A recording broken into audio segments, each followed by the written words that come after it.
Hi guys, welcome back to Wild Willie's Book Reviews. Today I have Kim Zachman here, author of There's No Ham and Hamburgers, this book here. So is there anything you want to say about yourself? Sure. Like I said, I'm the author of There's No Ham and Hamburgers, Facts and Folklore About Our Favorite Foods. This is my first kids book. I've been a freelance writer for many years, writing articles for newspapers and magazines, but I've always loved kids books. And when my kids were about your age, I started reading a lot of middle grade. Love middle grade. I almost read nothing else these days but middle grade, fiction and nonfiction. Love it. So I wanted to write for kids.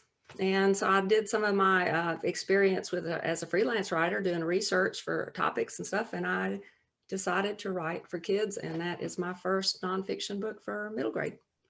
So do you think there's going to be more books for kids from you? Or do you think you're going to go back to maybe writing for older ages? Oh, I definitely want to write for middle grade and maybe a little bit older ages. I just think that's a really fun age to write for because kids that age are able to read. Their reading levels are fairly high already. And they're still really curious about the world. They don't feel like they know it all yet or they've heard it all yet. And so it can take topics that adults might think, oh, that's old news, but it's new to a kid and that makes it fun and fresh again. So I probably will continue to write for kids. And I do hope to do another book soon. I'm talking to my editor about it right now. So if you do write another book for kids, do you think you have kind of a topic for it, or do you kind of just want to decide that you're going to write a book and go from there?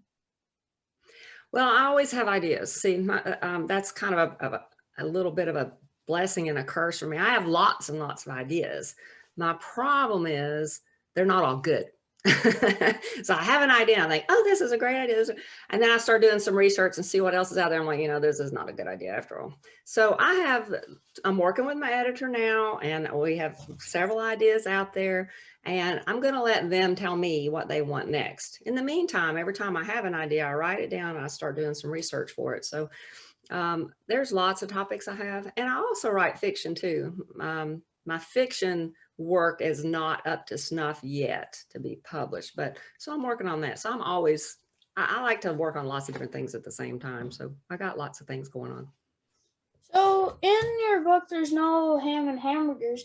How long did it take you to research all the facts about this book? Because there's a lot of facts in the book, and yeah. It took a while. I got that idea for that book 8 years ago. And I started doing the research for it. And then I put together a proposal. And so I did some of the research. I put together a proposal. I sent the proposal off. So it took a while to find an agent and then find an editor for it. In the meantime, I kept doing a little bit of research. So when I say it's been going on for 8 years, that's not like I'm working 40 hours a week on this book. It was more like, I'd have the weekend because I had a job and I worked for Scholastic Book Fairs. I don't know if y'all have those up there, but it was really fun. I had a great job. So on the weekends or holidays and stuff, I would do some more research. So it took a while, but it wasn't like I was working 40 hours a week on it. I have a bunch. Let me show you my notebook.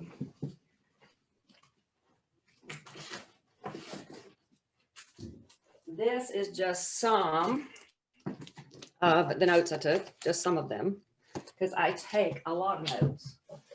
And these are some more of the notes I took. So I probably read, I want to say 20 or 30 books and took notes out of them, some from the library, some I had to buy. And it was interesting because some of the information that's in the book was in the book, but there's so much that it wouldn't fit. So I've got a lot more information than would actually go in the book. So I did do a lot of research, but I didn't mind because I really like to do research. To me, that's the fun part of the book. So when I was reading There's No Ham and Hamburgers, I noticed that there was a lot of recipes in them. Were those maybe your recipes or recipes that you found about that particular food, or how did you come across those recipes? Well, when I first got the idea to add recipes, it's because I found some really old recipes, like from 1897 and 1902. And I thought they were interesting because, cooking back then was real different than it is now. In fact, one of the recipes talks about put it in a slow oven because their ovens didn't have thermostats. They didn't have degrees.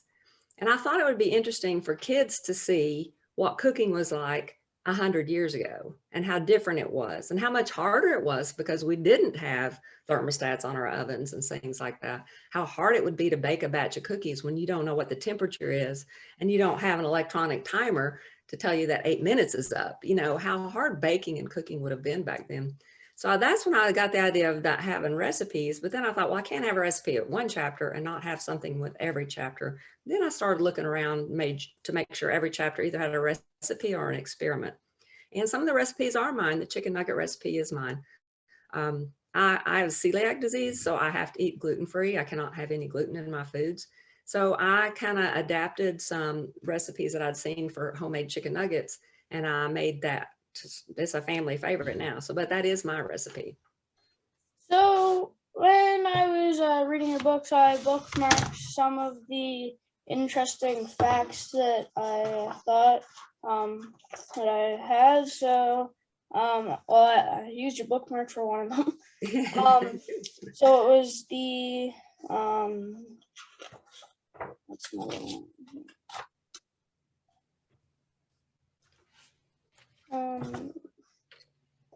Why is salt added to make ice cream? I have one of those bookmarked, and I found that really interesting.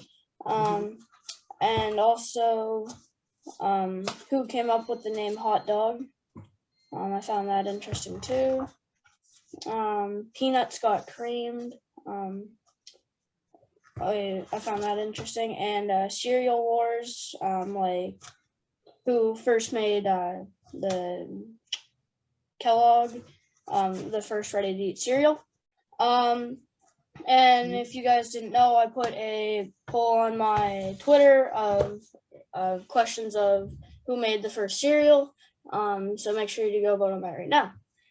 So when you were making all these facts, did you you said like you had a lot of different ones that weren't able to go in the book because it would make it too long. Did you kind of pick out the topics or facts that you didn't really like, or did you kind of just take out maybe like the last ones in the book? It was a hard decision because when I was looking at things and what to include and what didn't, my very first question I asked myself is this going to be interesting to kids? Because some things were interesting to me. And I actually would ask my kids, they're in college now, but I started this 8 years ago. So they're around your age when I started it. And I would say, what do you think about this? Is this interesting? And they go, oh, no, I don't care about that at all. Or yeah, oh, that is interesting. So sometimes I had a hard time thinking like a kid, like what would a kid want to read about? So I would ask them. And sometimes it was really interesting to me, but it didn't follow the flow of the story. Like I wanted the chapter to read like a story as much as possible. And even though it was a great fact or is interesting, it didn't fit. It just didn't fit. So some of them got kicked out because of that. And I wanted to make sure that there was some, it wasn't just stories about people, but like you said, why do we put salt in the ice when we make ice cream?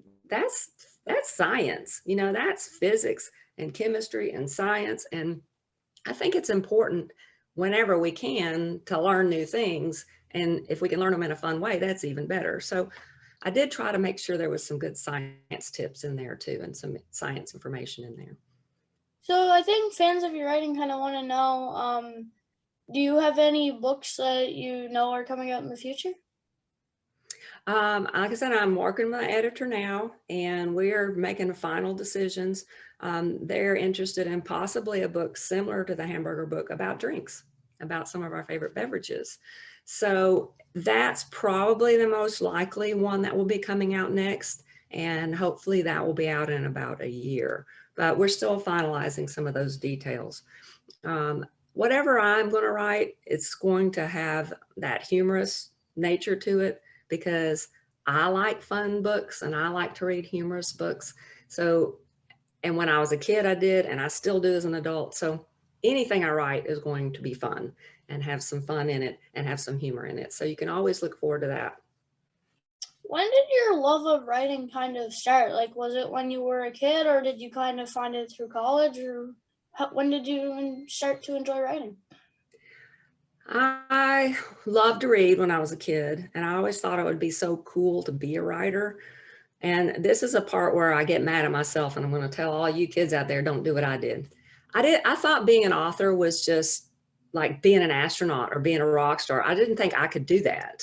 I just was so in awe of a really well-written book that that's something I didn't think I could ever do. So I didn't. I just read a lot and loved it. And I went through college and I kept thinking, I really kind of want to be a writer, but I know I can't write books. I'm not good enough. I'm not smart enough. I can't do that. So I did start taking a class on how to write for magazines and newspapers. And then I started doing the freelance writing. And I was thinking, I can do this. I can write an article. And I was enjoying it. I was getting better at it. But I was still thinking, I can't write a book.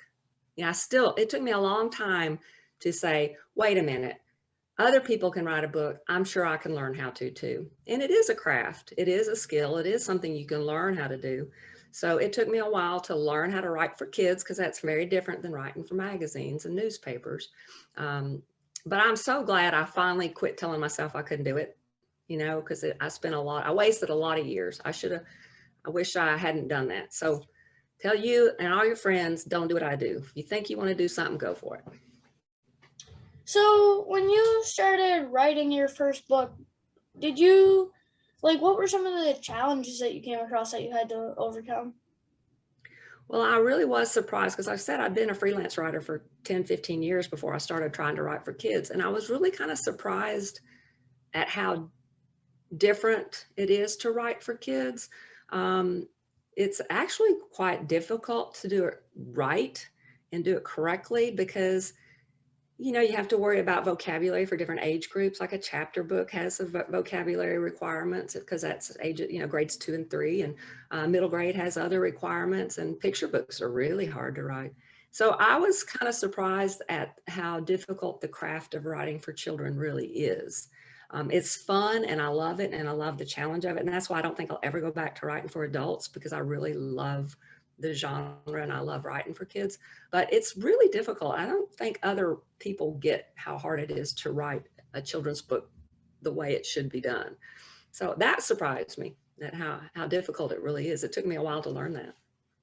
Do you have any tips for maybe people that want to become authors that are either, say, my age or coming out of college? Yeah, sure. Because the main thing I think, if you want to be a writer, is to read a lot in the genre that you want to write. So for instance, I want to write for middle grade. I read a lot of middle grade. I find that sometimes people starting out as writers and they want to be an author, they skip that very important point. They have read a few books and they have some good ideas and they might be a pretty strong writer, but they don't actually have a really strong understanding of that genre. Writing an adult mystery is very different from writing an adult science fiction. They all have something that you need to understand before you start out. So reading a lot in the genre that you like, and then writing a lot. It is a skill and it takes a lot of practice. So you're going to make a lot of mistakes at the beginning. Your first work, and it's not going to be very good. You're going to need to learn how to do a lot of revision, and get a support group around you of other writers so y'all can help each other learn. I have a great critique group and we meet pretty much every week, and we bring our work and we critique each other's work, and learning to take criticism and learning from it is one of the strongest things you can do as an author, is learning to take that criticism and make your work better. So yeah, thank you so much for your time, and yeah. Well, thanks for having me. I'm really glad that you liked my book. It means a lot to me to have a kid like my book. So thank you.